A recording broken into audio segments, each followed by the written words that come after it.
Mainit nga kahapon. Naku po, ay biglang nagkaroon ng for sale doon sa bahay ni Pangulong Duterte na ikinalungkot ng lahat ng mga Pilipino. Pero bago yan, putang ina mo, Risa Ontiveros ka talaga. Hayop ka. Tinanggal mo na naman yung bago kong Facebook. Putang ina ka, wala na akong Facebook. Wala na. Puta, pati yung bago kong gawa, tinanggal. Hayop na yan. Talagang matindi talaga ito si Risa Ontiveros. Kapal ng mukha mo, ma'am. Kayo yung mga aktivista na putang ina nyo, sigaw kayo ng sigaw ng karapatan, human rights, mga putang ina nyo.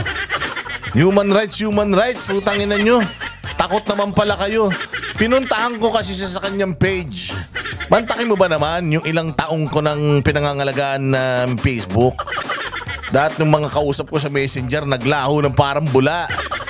Pinuntahan ko siya sa kanyang page, finalo ko siya, tapos doon ko siya inaway-away. Pinagmumura ko siya doon at sinabi ko ng kapal ng mukha mo. Pangit ka na, makapal matigas pa ang mukha mo. Oh, inaway-away ko doon. Ano nang nangyari sa Facebook ko? Putay na, isang araw pa lang nabubuhay yung bago kong Facebook, tinanggal nyo na namang mga hayop kayo. Hindi, alam nyo, sobra-sobra, no? Sobrang kapal ng mga pagmumukha ninyong mga putang ina nyong mga aktivista kayo, no? Ang kakapal ng mukha nyo, mag-rally-rally, galit kayo sa gobyerno, galit kayo sa ganito, nagpapahayag kayo ng inyong mga galit. Tapos kapag kayo yung nagiging sentro ng galit, tang ina nyo, yung Facebook, hawak nyo pala. Ngayon ko lang nalaman na puta napakalakas ni Risa Ontiveros sa Facebook. Sa Meta, yung putang inang Vera Files na yan at saka yan sila Tordesillas, yung Rappler, mga kupal na yan na mga na mga fact checker dyan, human intervention sa Facebook. Sa Pilipinas kasi meron pang 6 na buwan. Buong taon ngayong February, ngayong 2025, nandyan pa sila. Pero next year, wala nang fact checker, putang ina. Pero ang gagawin ng mga hayop na ito, bago sila mawala yung kontrata nila sa Facebook, iti-take down na nila lahat ng mga iti-take down na talaga nila lahat ng mga accounts ng mga Duterte supporter bago mag 2028 pusta tayo. Oo, mantakin mo against sa community standards ang i-call out mo yung isang senador na judgmental.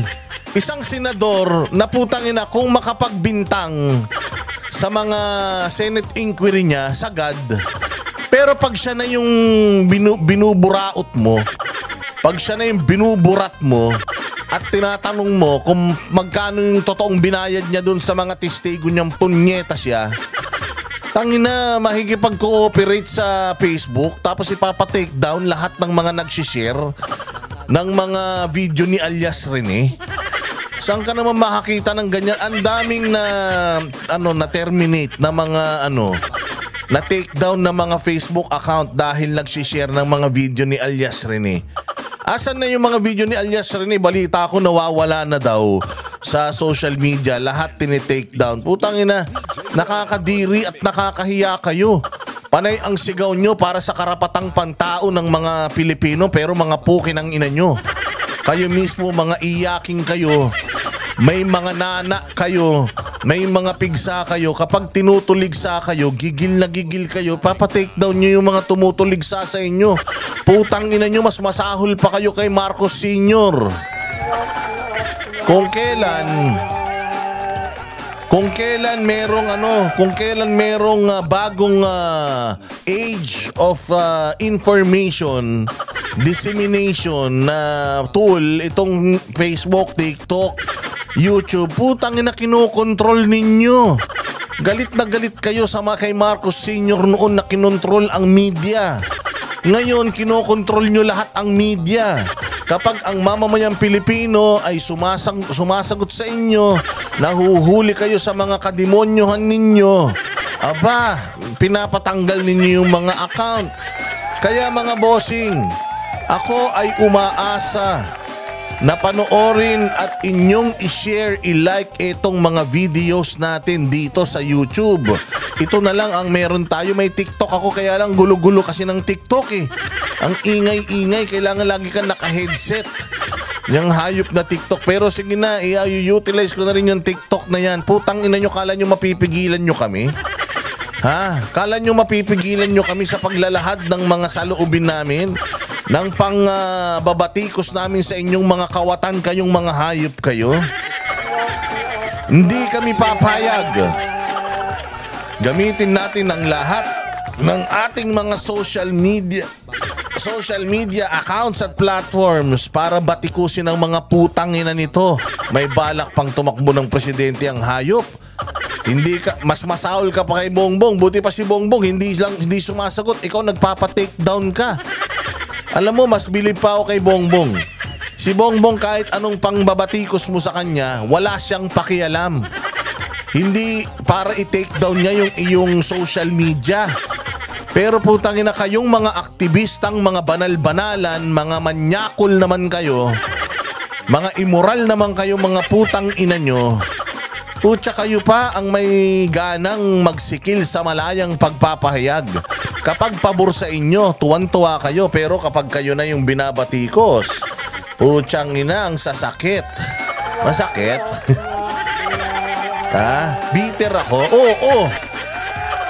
Bitter ako lalong-lalo na sa mga punyeta na yan na kung makapagsalita, kung makaasta, akala mo putang anak ni Jesus. Akala mo kapatid ni Jesus kay Maria. Putang ina, akala mo santo ang mga magulang. Pero puta, puro immoral at mga satanas ang mga hinayupak na yan. Akala mo yung mga pinanganak sa sabsaban.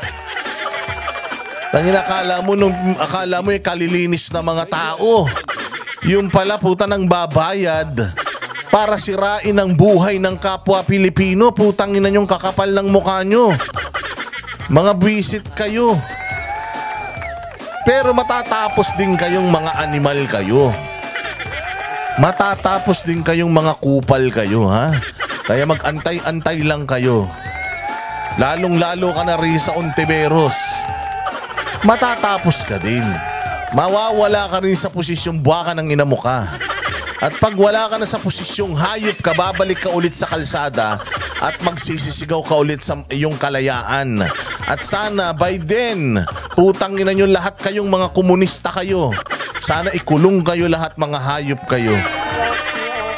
Ang boses ng masa hindi natatakot. Katotohanan lang, di kami nalulunod. Walang bahid ng sismis, lahat ay totoo. Kahit sino ka pa, pag mali ka babanatan ka. Walang pinipili kulay, wala kaming kinikilingan. Basta para sa bayan, kami lalaban. Pagdama palakpakan, pag mali banatan. Di matitinag, di matatakot, para sa bayan tuloy ang sigaw. Sa harap ng kamera, walang halong takot. Mga baluktot, lahat kayo'y tutok.